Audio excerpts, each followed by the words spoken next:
යේසු මළුවනේදී හරි ලස්සන යාඥාවක් කරනවා.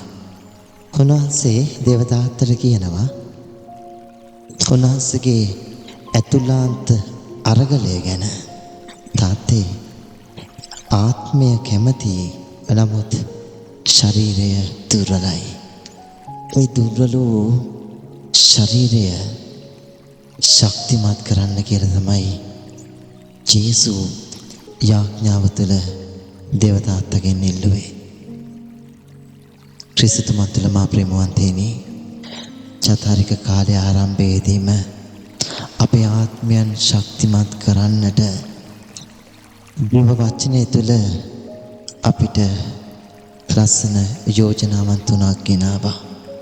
යාඥාව, දන් දීම සහ උපවාසය. දේව වචනය තුළ අපිට උන්වහන්සේ මතක් කරනවා සැබෑ උපවාසයේ ඇති වැදගත්කම.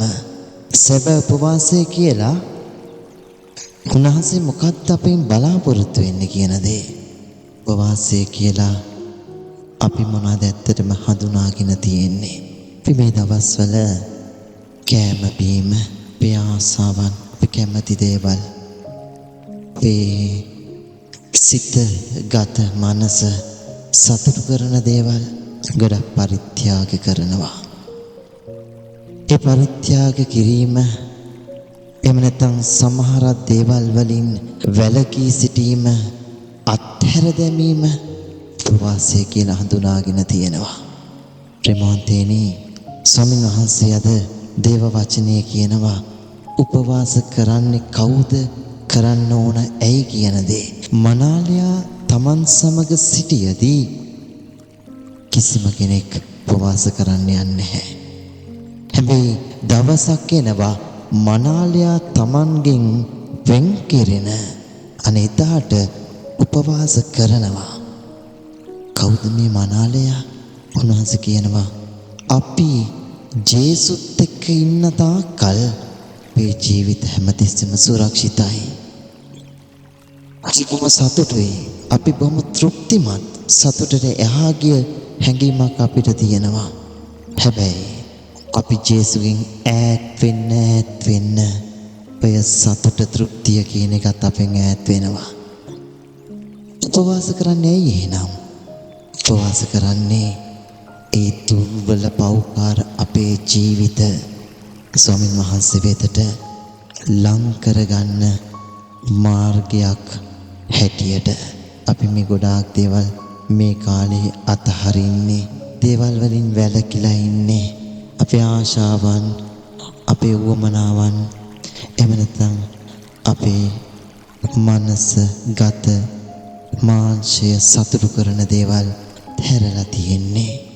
ආත්මය දමනය කරගෙන, ආත්මය පරිස්සම් කරගෙන ජේසු ළඟට යන්නට. ආගම කියන්නේ ආත්මය දමනය කිරීමේ මාර්ගය කියලා කියනවා. දෙවියන්වහන්සේගෙන අද දේව වචනය තුළ ප්‍රේමවන්තනි, විශේෂයෙන් පළවෙනි කියවීමේ අපි උපවාස කරන්නේ දෙවියන් සතුටු කරන්න නෙවෙයි නම් ඒ උපවාසයේ ඇති වැදගත්කමක් නැහැ.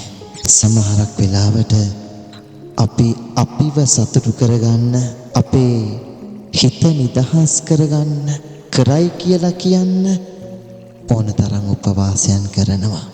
බාහිරින් අපි ගොඩාක් දේවල් කරනවා.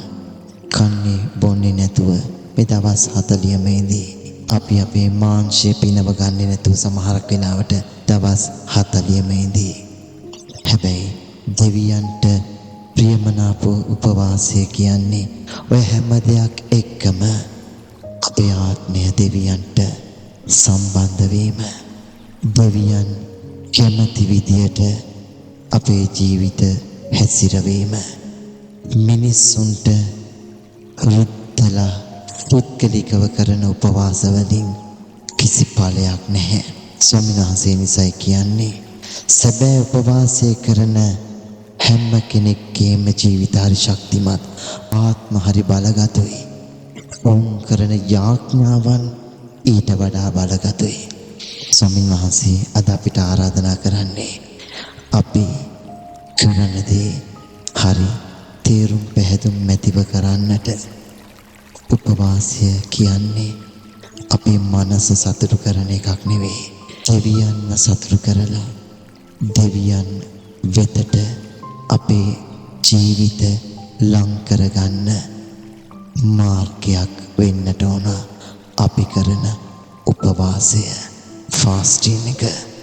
එනිසා අපි ආඥා කරමු මේ කාලය තුල අපි කරන හැම ෆාස්ටින් එකක්ම උපවාසයක් අපි කරන අත්හැරීම් දෙවියන් එක්ක කැඩිලා තිබිච්ච සම්බන්ධය උන්වහන්සේත් එක්ක බිඳිලා තිබිච්ච අපේ සම්බන්ධය පාපේ නිසා අපි අත්හැරලා දමපු අපේ නෑකම නැවත අලුත් කරගන්නවා කියලා අපි අධිෂ්ඨාන කරගමු. ආත්මය දමනය කරලා ආත්මය දෙවියන්ට ලං කරගන්න මතක තියාගමු.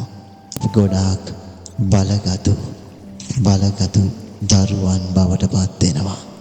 ඒ නිසා ස්වාමීන් වහන්සේ මේ කාලය තුල අපට ආරාධනා කරන්නේ එහෙම බලගතු ජීවිතයන් හොයන්නට ගත කරන්නට.